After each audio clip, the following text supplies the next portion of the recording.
So as y'all know, I said it before, I'm making carrot cake cheesecake. I have all my ingredients ready. Mise en place, as I tell you guys, it takes away a lot of time. So I have my sugar, my flour, baking powder, baking soda. You're gonna need a mixing bowl. You're gonna need spatulas, a scoop, a whisk. It's very important.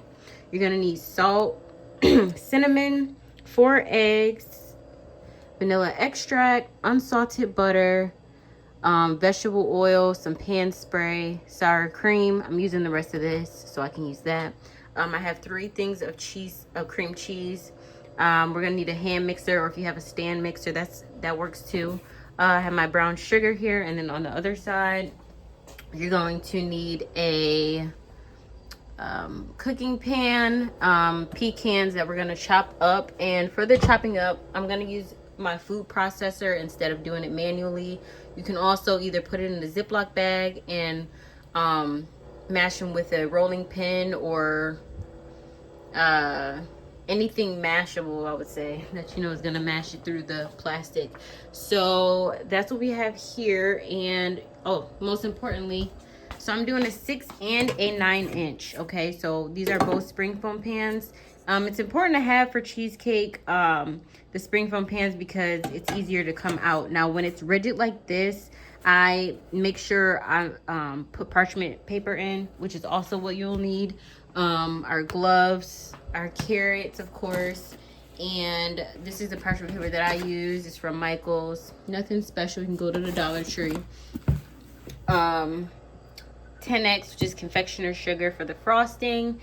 And if I forgot anything, I'll make sure I'll put it in the description. Wait, also, we have another mixing bowl because you do have to separate the dry from the wet ingredients, okay? And you do have to do cheesecake separate from the carrot cake so that you can, you know, make the design. As you guys see on the picture right here, that's how it's supposed to look, layered. So that's what concept we're going for. And I also have my scale because I'm going to switch in between using my units measurements and my manual, which are the teaspoons and such. So I'm going to be using the gram setting on here, and you will see in the video. So let's get to it. All right.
Hey guys, so as you can see, I'm kind of struggling with the brown sugar here. Some moisture got into it, not as far as water, but when temperature rises and then it cools down, since there's molasses in brown sugar, it did get a bit hard, so I had to go ahead and break it up with my fingers. It was clumping together in order to get the correct measurement. My suggestion is to just buy a new brown sugar unless you want to work out, but yeah.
Alright, so I just want to come in and mention, so instead of using the food processor for the carrots, that didn't go quite as planned. So I ended up having to cut these carrots up.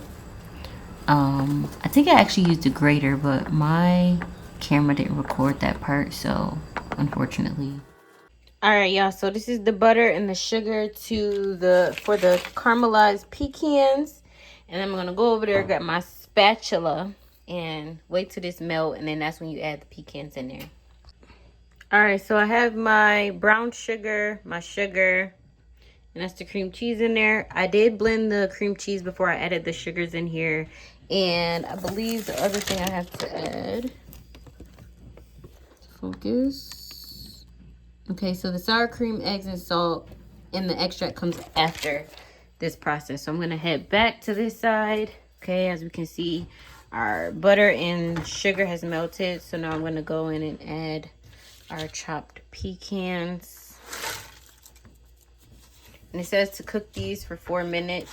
So I'm just going to make sure all of these are lathered. And I'm going to go to the other side and finish that.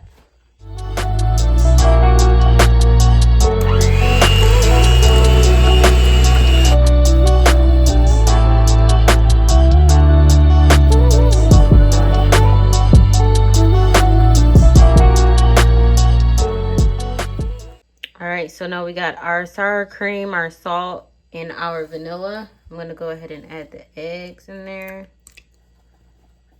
And then we're going to go ahead and mix it up again.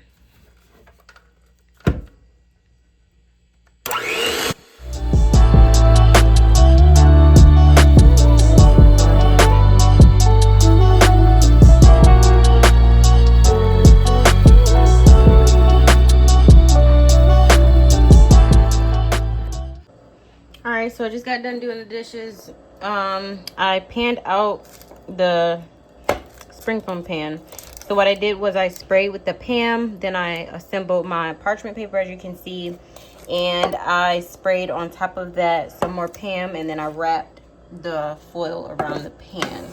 Now this keeps moisture in, I was told, so that's that, and it keeps the browning on the cheesecake. You'll see after. This is the carrot cake. This is the cheesecake batter. Now, I added some more seasoning because I tasted it and it wasn't given. So, I'm about to mix these two up and obviously rinse in between. And then I'm going to go ahead and layer it. And I'll show you guys the layering after. And I'm going to make the frosting tomorrow. But the toasted pecans are done.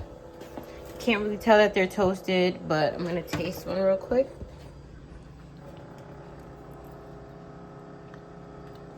They could be a lot more toasted. So I'm gonna do that while I'm mixing up, and hopefully it's done by then. Alright guys, so this is what it looks like layered. I did a nice swirl, looks like a cinnamon roll. But I'm gonna show you guys how it looks after it comes out of the fridge tomorrow, and then I'll frost it with you guys and then top it off with the pecans, package it, and all those things. I just wanted to come in and show you the finished product. I'm about to pop it in the oven for 50 to like 53 minutes, and I'll see you all tomorrow.